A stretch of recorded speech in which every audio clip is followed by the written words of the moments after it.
Welcome, fellow saints, to the Holy of Holies. I'm Brandyn, and this is Cinema Saints. Today I want to talk to you about Greta. So Greta is directed by Neil Jordan. He has given us Interview with a Vampire, Breakfast on Pluto, and the Oscar award-winning film, The Crying Game. This film stars Isabelle Huppert, Chloe Grace Moretz, and Maika Monroe.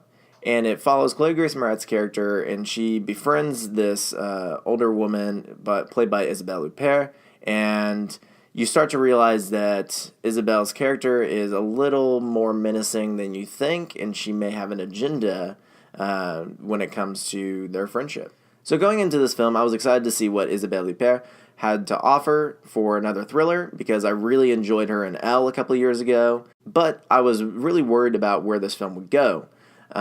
This film could go one of two ways. It could either be a very mediocre film and just be straight down the middle thriller, or it could take a weird turn and go completely crazy. And so I was trying to figure out where this movie would land. So I'll just go straight into my negatives. The film was extremely slow, and the writing was a little boring, and it was a little subpar, because the film ended up turning into a bunch of its own tropes for the thriller horror genre, and I thought that was kind of lame. As a horror and thriller fan, this movie hit a lot of the same notes, the same beats as a lot of other horror movies and thriller movies.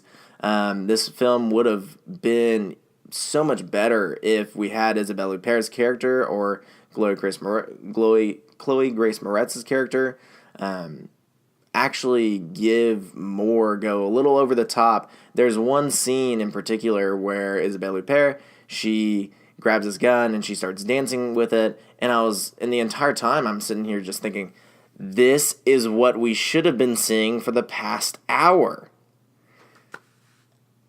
The film wanted to go over the top, but it didn't. So this leads into my next critique, is the film didn't balance the comedy and the drama very well. It was trying to be very sophisticated, but you could tell that it tried to want to be over the top, but it didn't want to push it too far, and I think that's where it lost a lot of points for me. So I also think the movie shows its cards a little too early, and the end doesn't justify the build to that climax. So usually with these movies, they will build up to this climax, and then once the climax hit, it's just a crazy standoff or something just out there or whatever. And this movie doesn't really give that to you. It just is very anticlimactic. It's just more of the same of what the creepy things that Greta does. And so it didn't do it for me. So really this film is advertised as this wild thriller that's going to have at least some kind of shock value to it.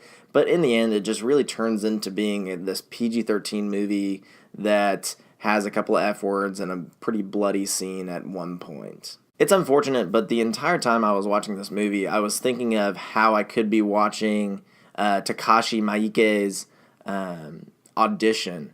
And it's a different story, but it has similar beats, but the end really, really sticks it. And it's just over the top, and it's just phenomenal. Isabelle Huppert does a good job for what she has. I really wish that she would have gone more off the rails, like the dancing gun scene. I feel like I would have really enjoyed this movie more if she would have done that. But overall, she did a pretty good job. Same with Chloe Grace Moretz. Also, this movie does look good. The cinematography is well done. The framing of the shots is well done so that you can watch people come in and out of frame to build that suspense. And as much as I have trashed the ending and the climax and all that stuff, the suspense building is well done in this movie. Overall, Greta was a pretty average thriller. It wasn't terrible, but you're probably not going to remember this more than 5 minutes after you leave the theater. For my rating, I'll give Greta 5 pianos out of 10. Honestly, I'm not sure why this movie didn't just go straight to DVD, but I would just wait. If you're interested, go wait until it gets on Netflix or on Redbox or something like that to pick it up for cheaper. Well, that's all. Thanks for watching, fellow saints. Continue to like, comment, and subscribe. And as always, go in peace.